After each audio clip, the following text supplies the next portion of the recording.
Hello viewers, this is Paladin of Odin, and this is some more Magic the Gathering Online. This is another episode of the Standard Commentary Series, and it looks like, oh, I was about to say Golgari, but it looks like Jund versus Bant Aggro. Now, I don't know if Jund is running a Delirium deck or Emerge, but typically, from what I've seen, decks that run Vessel of Nascency are looking for graveyard effects.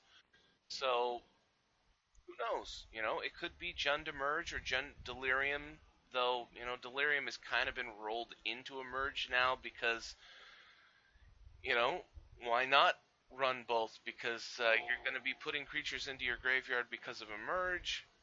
Creatures in your graveyard count towards Delirium. So, Fiery Impulse from Jund kills off Duskwatch Recruiter. And surprisingly, Bant didn't play anything right there. End of turn, Jund is firing off the Vessel of Nascency. So now he has 3 types in his graveyard. He's got Enchantment, Instant, and Land. And the Nascency dropped 3 more lands into his graveyard. Another Vessel of Nascency. Ah, Ishkana. Well, all he has to do is get 1 more type into his graveyard, and he can throw down Ishkana and get her Delirium effect.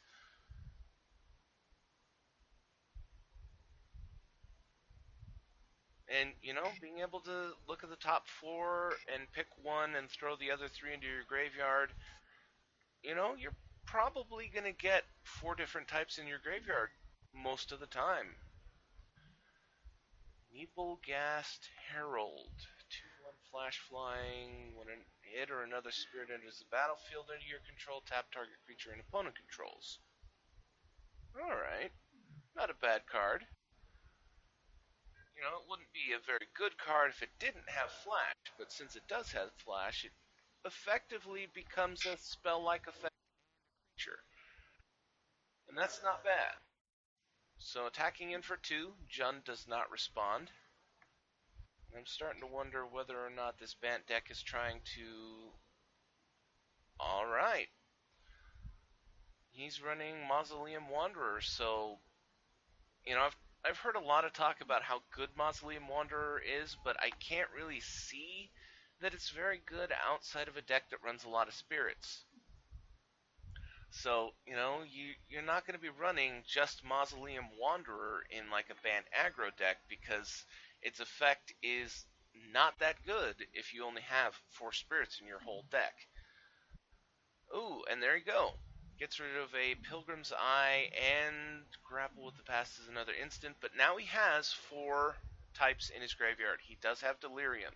So I'm wondering if this guy is trying to mesh the blue-white spirits deck with Bant. So far, it hasn't been very effective. He hasn't been throwing down very much. He really hasn't gotten much of a board presence. Ooh, Liliana the Last Hope from Jund. Now, he could have thrown down Ishkana right there and gotten a bunch of reach creatures, which would have handily dealt with these guys, but at the same time, Liliana, -2/-1, would get rid of Neeblegast Herald. Except he had Rattle Chains in his hand. So now it's going to have Hexproof, and it will live. And the prospects for Liliana are not looking very good. He's got 2 2/1 flying creatures, a 1/1 flying creature, and which could become a 2/1 or a 2/2 flying creature very easily. So Liliana is probably going to die on the next combat step, unfortunately.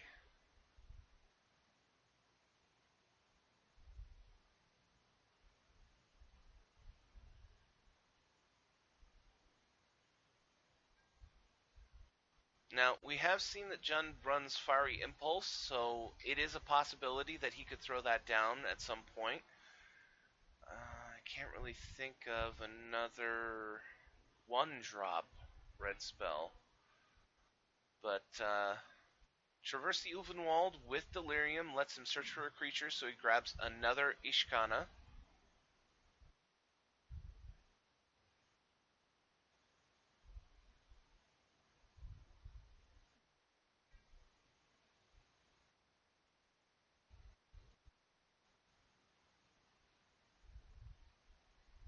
Alright, combat step. Bant is only going for exact on Liliana, so if he does have a one-drop spell... Oh, nope, never mind. Damage goes through, no response. I was going to say, if he has another spell, he could save her right here, but unfortunately for him, he did not. So, Ishkana, Graph Widow,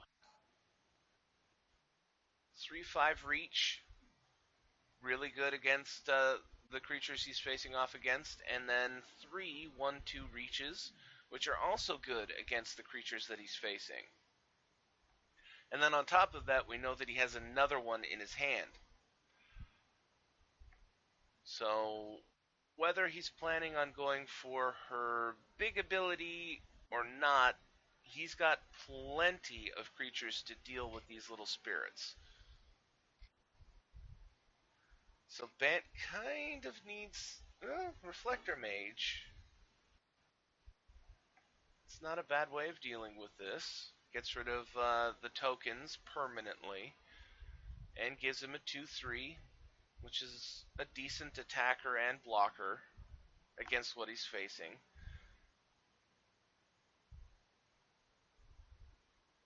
Still got 3 blockers versus 3 attackers, though.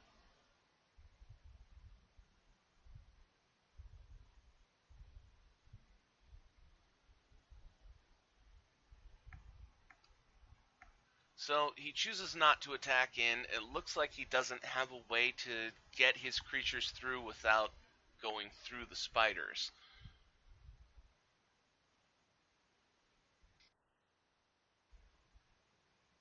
Or he could just be waiting to fire off a collected company in response to what this Jund Delirium deck is going to do.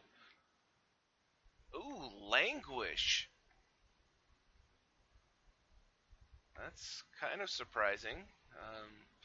Ishkana will live through it, but he is going to... Oh, there we go. Spell Queller. Another spirit. A very good spirit, in fact. Good enough that I think the last deck list I saw for Bant aggro now runs 4 copies of Spell Queller.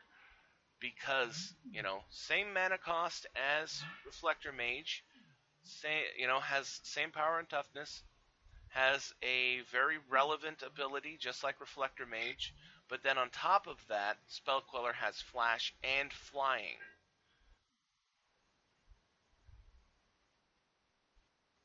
So comes into play, gets rid of Languish. Did he attack in? Hmm.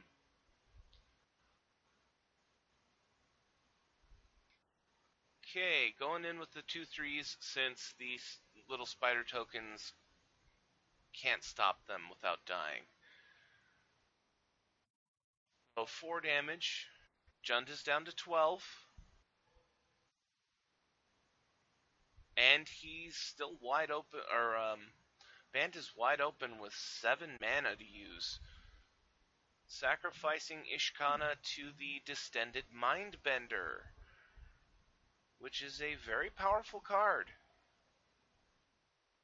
Let's see, 5 mana off, so for 2 black mana, he got a 5/5 that when you cast it, your opponent reveals their hand, you choose a non-land card with converted mana cost 3 or less, and a non-land card with converted mana cost 4 or greater, and cause them to discard those cards.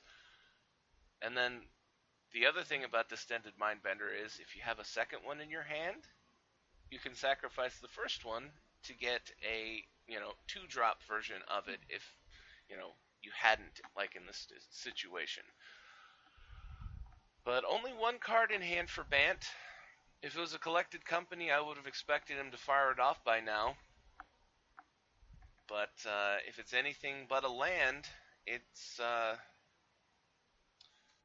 and it's a land.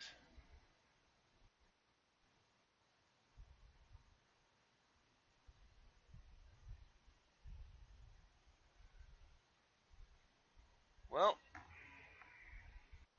at least he knows now what he has, and he's attacking in with the spiders since he knows that Bant isn't going to block with his spirits, and fires off the Languish now. And now he knows that it's going to resolve. May cast the card without paying its mana cost, so...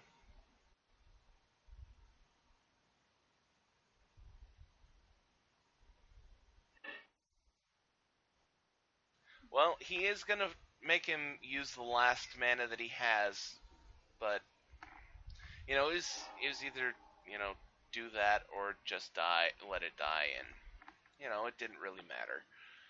And unfortunately, it looks like Bant is in quite the predicament here. He's basically top decking, and he got a land. Ow. Facing off against Jund, who has a card advantage. He's got a 5/5 on the board already. And we know that he has another Ishana in his hand, so at the very least, he can throw her down now. And he does.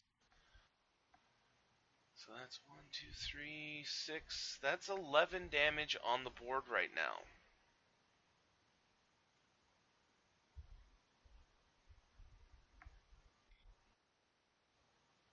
Mausoleum Wanderer. Not really what he needed right now.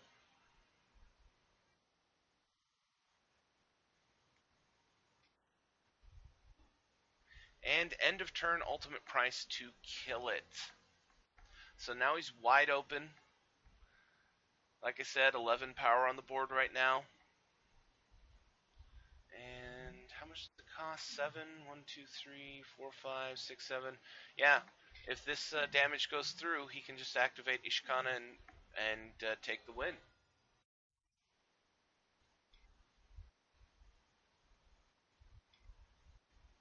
And that's exactly what he's doing. So, unfortunately for this Bant hybrid type deck, things didn't really mesh all that well because he's trying to focus a Bant aggro deck into a Spirits deck without a lot of the creatures that make Bant aggro good. Those cheap, aggressive creatures like Sylvan Advocate and sometimes Lambholt Pacifist and Tireless Tracker, those cards that, are very cheap for what they do, and then they can get better over time.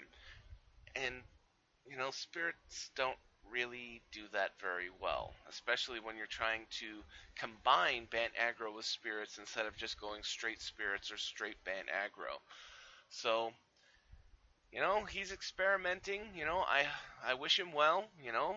Who knows? Maybe he'll find a formula that will work, and we'll be seeing that, later on in the current standard. But at the moment, it's not quite meshing right. So, back to the drawing board. But that was Jund Delirium versus Bant Spirits. And if you liked what you saw, hit that like and subscribe button for me, and I'll see you in the next video.